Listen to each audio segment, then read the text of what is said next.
Welcome to By the Books, the podcast helping business owners navigate the complex world of business, tax, and bookkeeping. Now, to the owner and president of Klein, Lindsay Klein.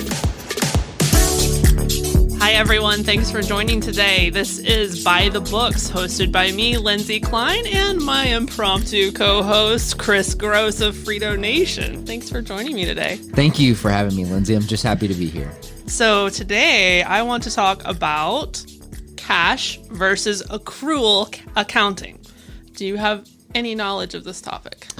So I know what cash is. I could tell you what cash is. Okay. I have cash on me, but other than that, I have no idea. Okay. I have no idea. So that's what we're going to talk about today. Okay. Because the IRS allows most companies to choose whether you want to file your taxes based on accrual accounting or cash accounting. And most companies can make that choice. Now, they do have a requirement if you're beyond $25 million in gross annual revenue, you have to do accrual if you're a corporation. So there is limitations, but most small businesses can choose. And so I want to talk about that and what it is, which basically the difference between the two is timing. It really just boils down to timing. When you've talked about financial statements in recent episodes, the balance sheet, the income statement, the statement of cash flows. You remember those conversations? Yes. Those are going to be different based upon whether you select to show them on accrual basis or cash basis. And the only reason they're different is because the timing. So in an accrual-based system, it's going to record the income and the expenses at the time that they're earned. So if you deliver a good or service, but you don't get paid for it until the next month, as an example, in accrual accounting, you'll reflect the income when the service or good was performed or delivered. Okay. In cash accounting, it would not show up in your revenue until you actually got paid. So the cash basis accounting actually is following the cash. Makes sense, right? That makes sense. So to break it down in more detail, let's just say you invoiced a customer in March, sent them an invoice, you didn't get paid till April. In an accrual accounting system, you would go ahead and book that revenue, and it would be in a holding company, if you will, or not company, a holding account known as accounts receivables. So if you're using accounts receivables, that's an accrual system. Now, you might still file your taxes under a cash basis, but record your books on an accrual basis. Okay. Now, when that payment is made in April on the accrual system, you would basically do a journal, or if you're using QuickBooks or something like that, it's not going to look like a journal. It would just be you receiving the payment from that customer. But the journal behind the scenes is that you're debiting cash and you're crediting your accounts receivables. So now the accounts receivable is back to zero for that transaction, and your cash has been increased. Okay. On a cash basis system, you don't do anything with that transaction until you get the cash in your bank. Then you record the revenue. So let's talk about maybe a more complicated transaction. Insurance. Are you familiar with how insurance is paid? Yes. Generally speaking. Yes. So how has your experience been with insurance? As far as how I pay? Yeah. How you pay, what period? We do quarterly. Okay. So we make 4 payments a year. Okay, Yes. So that's one option. Obviously, some people can pay. Your insurance company probably gives you the option to pay once a year or once every 6 months. That's typical. Very rarely do you pay once a month. Does happen, but they usually charge you more if you do. Mm-hmm. So a lot of companies, small businesses, are paying once a year for their policies. Any policy. Doesn't even matter. So in accrual accounting, you would recognize only the amount for each month. It's like you would take the annual amount, you would divide it by 12, and each month you would only reflect 1/12 of that expense. Okay. Does that make sense? Yes. So you're actually reflecting the true amount for that month that you paid for insurance. Because let's say you did cancel your policy, you would get money back if you canceled it midway through the year. Say you had it for 6 months and then you canceled it, you would get 6 months of premium back. So essentially you have an asset known as prepaid insurance, which again is another holding account. Okay. So if you're doing it by an accrual basis, you would have a prepaid insurance asset account on your balance sheet. You would put 11/12 of the insurance into that holding account and only expense 1/12 of that the first month. And then every month thereafter, you would book 1/12. So the accrual system is more time consuming. There's more bookkeeping involved because you're doing things like that to make sure that only the goods or services that are used or performed in that month are recognized in that month. Another example where you might have a difference between the two is unclear checks. Let's say you write a check to a vendor, but it takes them a while to actually cash the check. This happens. This is why in our company, one of our policies at the end of the year is to look and see, even before the end of the year, like I'm starting to look at it in November, what unclear checks are out there. Let's get those resolved before the end of the year because it can cause some issues.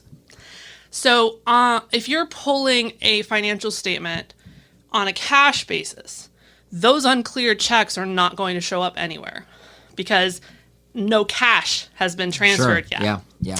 On an accrual system, they will show up because they're essentially being held, they're being recognized, even though technically the money hasn't come out of the bank account yet. So those are some examples of where you would see differences between a cash and accounting system.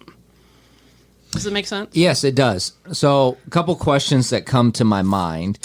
First of all, is there one that would be, which one do you think is more beneficial to your average small business? Now, of course, we're going to have small businesses who may, have very different circumstances, but for your average small business, which do you think would be the more beneficial way of doing things? It depends. For companies that do a lot of inventory, usually the accrual accounting method is recommended for those cases. And it also depends on the goals of the business owner. If you want really accurate recording and you want to make really good business decisions based on your financials, the accrual method is definitely a more accurate, holistic way of looking at your financials. It's going to show you everything, even because you don't have to wait for any cash to come in or go out. Right. So it's going to show all of your payables. It's going to show all of your receivables, even if it hasn't hit your bank account. So it's going to give you a much more holistic view of your business. And it's also going to recognize the transactions in the month they were performed or in the month that they were occurred. So even if the cash didn't transfer 2 or 3 months after, you're recognizing it when it happened. So it is more accurate in that sense. However, as I explained, it's a lot more time consuming. There's a lot more bookkeeping involved. Yes. So because of that, most small businesses go with a cash-based system simply because it's a lot faster. It's easy to tell when things hit your bank. It's easy to bring, especially if you're using something like QuickBooks where you can link your bank account and everything comes in from the bank and you just code it as it comes in. That's a lot easier than making sure that you're booking it at the time that it happened. So it really just depends on the goals of the business owner and how much in terms of resources they're willing to invest in it. So I come to Lindsay Klein and Secline, and I want you to handle my bookkeeping, which if that's something you're interested, definitely reach out to Lindsay. How do you go about these two different methods? Do you have one that you prefer, or is it always a conversation with the business owner of how they want to do it? Definitely. I mean, Yeah. every business owner can choose to do it how they wish. However, if a business owner wants to do accrual, they have to be a lot more invested in terms of getting us information. Right. And that could be as simple as, a lot of companies have a system that they use to invoice customers that's not necessarily their accounting system. So there has to be some communication between those two. Mm-hmm. Sometimes that can be automated, or sometimes it's just a report that's given to us so that we know this is what was actually billed out. Otherwise, all we're going to see is what went in and out of the bank account. So that as long as the owner is invested and good with providing all the information we need, which is going to be invoices that are both paid and ones that were billed to customers, then yeah, I mean, I honestly prefer that just because I like the fact that it's a more accurate, holistic Absolutely. viewpoint. But by and large, I think only one customer I have that's willing to put in the effort to do it. I mean, I'm not disparaging anyone that uses the cash method. I mean, I get why people don't really care that much.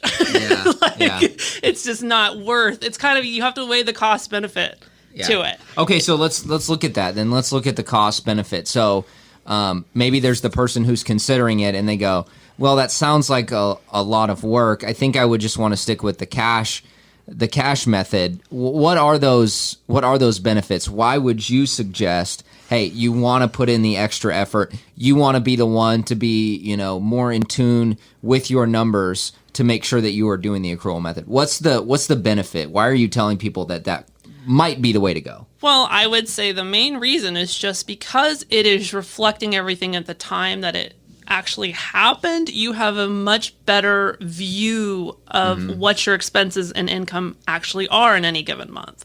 I'll give you an example. I billed a client recently that didn't pay a couple of months of his bill, and then he just paid everything all at once. Well, because we're doing cash bookkeeping for him, our bill to him, all of it showed up in 1 month, but it was accumulation of several months of service. So he all of a sudden on his financial statements are showing this very large accounting bookkeeping fee, when in reality it should have been spread out over the course of multiple months. So all of a sudden your books are skewed in that month. It looks like your overhead was astronomical, and then in other months it looks like it was really low. Right. You have those kind of situations come up when you're only recognizing things when they hit your bank account. So you can, and I could see how something you mentioned earlier, where if you're going to make some kind of big business decision, it is so much more beneficial to know, okay, this picture that I'm looking at right now is where I'm at, regardless of whether those checks have come in or not. Because I could see somebody running into problems where if you think, man, I've got all this, I've got all this cash on me, and you go to make a purchase and you're not thinking about, the checks that haven't cleared. Right, exactly. And then those clear, your cash comes out. So I could totally see that. So one question I thought of, and this may be an off-the-wall question. If it is, swat it away. But one thing I could see where this could be, a bit problematic is, let's say you are using the cash method. You provide somebody with an invoice in December, and you don't receive that cash until January. So in something in that case, and I think I have these right. If I have them backwards, tell me. But in the accrual method, you would apply that to the previous year's tax, the tax year. Whereas on the cash method, when you receive that in January, that's going on the next year. Is that correct? Yes, I'm impressed. Thank you. You have picked this up really quickly. So I could see how that could be very, very confusing if you just started out the year and you hadn't done any invoices and you're looking back at your tax year and you go, oh my gosh, we had all of these just random transactions in January of this year where we don't have a lot of documentation for. So there is definitely a tax ramification to how you do it, which is why the IRS requires you to file a form. It's called Form 3115, if I'm not mistaken. You have to file that form if you want to switch from one to the other, because there are tax ramifications.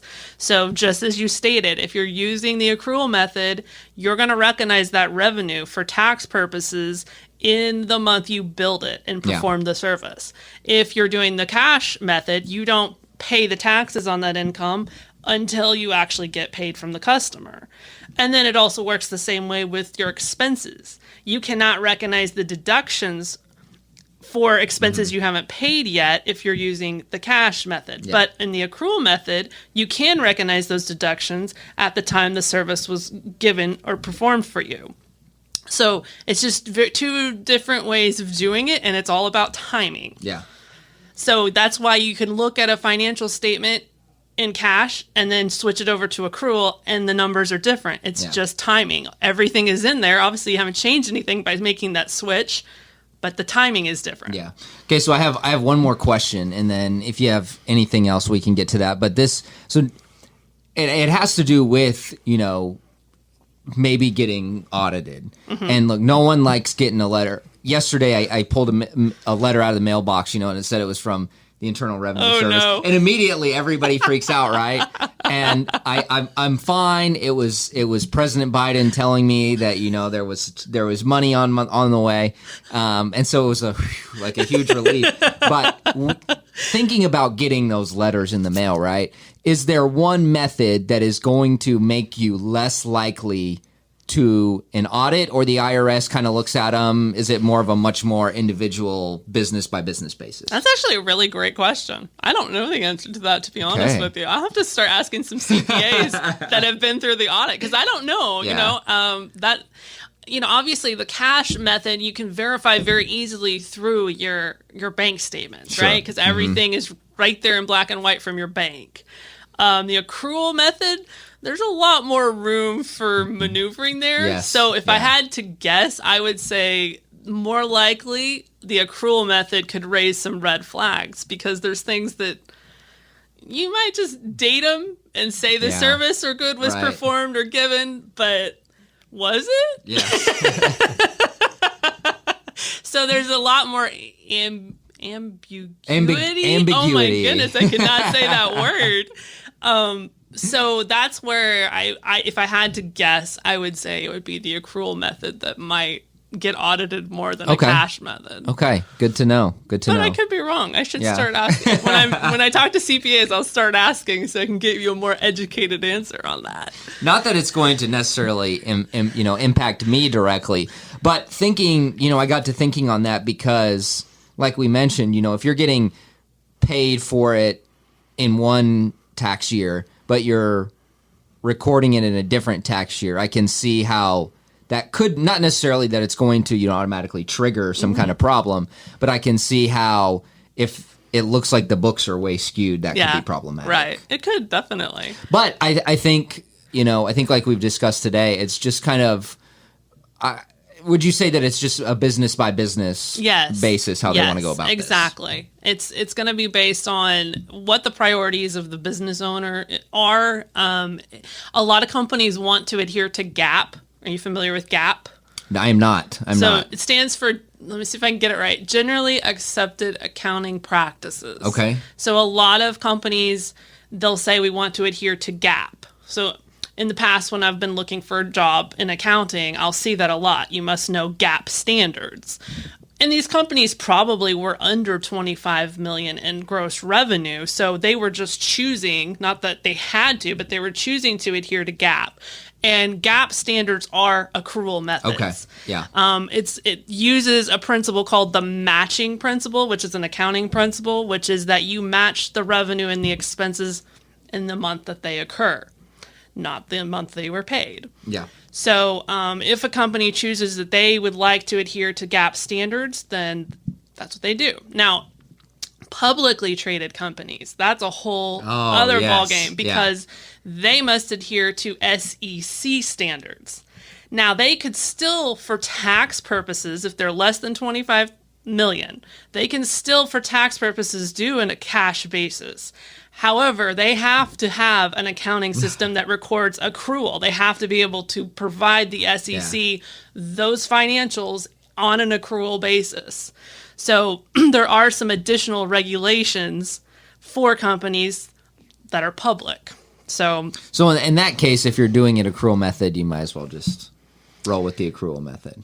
Well, I would say they probably have a staff of strategists that do tax strategy all day, and they figure out where they can get the least amount of tax liability. Yes. Yeah. So maybe not necessarily. So Good point. Good point. So yeah, I think that's all I got on that topic. What do you think? I certainly have learned a lot. Have you? And like I said, I didn't know anything about that going in. But what's just so interesting is what I've continued to learn from this podcast by the books, and what I've learned from you, Lindsay, is that there are so many ways to get things done. Yes. And there are so many things that you may be a business owner. Maybe you've just started your business, and there are benefits, things that are going to help you financially that you may not even know about. That is right? true. Absolutely. And so that's why I think a podcast like this is so beneficial. You will learn something, every week. Even the podcast from last week with Steve, Wasn't that good? It is, and it's just it's knowledge like that, but it's also knowledge that you can get from actually coming and having a conversation with you, Lindsay. There's a lot you can get out of the podcast, but you're not going to be able to, hey, this is my business, blah, blah, blah. And that's why you want to reach out to Sakline and to Lindsay and have that personal conversation. And I'll say this too. If somebody is looking for a tax professional, financial professional of any kind, really, a bookkeeper, this is a good question to ask is, do you understand the difference between cash and accrual accounting methods, and which would you recommend that I use? See if they can answer that in an educated way. That will give you a big indication if they even know what that is. And if they don't, it's probably not a good fit. Well, I can tell you an easy way around that. You just come straight to Lindsay, and you don't have to worry about them not getting it right. So for those who are interested in that, they want to reach out to you, Lindsay, either to, inquire specifically about your bookkeeping services, or maybe they're just interested in learning more and they want a one-on-one. So how do they get a hold of you? So they can email me at info@sakline.com, and our website is sakline.com, SAKLINE.com. Anyone that is in need of bookkeeping services, I would feel honored to have the opportunity to try to help you with that. And Chris, tell people how they can find you. Yes, thank you, Lindsay. You can find us online, fridonation.live. My email address, I'd love for you to just email me that way, chris@fridonation.live. It's KRIS@fridonation.live.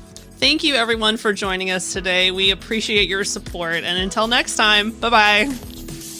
By the Books is presented by Sakline. Honest, accurate bookkeeping performed on time. For more information on Sakline services, or to get a hold of Lindsay, visit sakline.com or email info@sakline.com.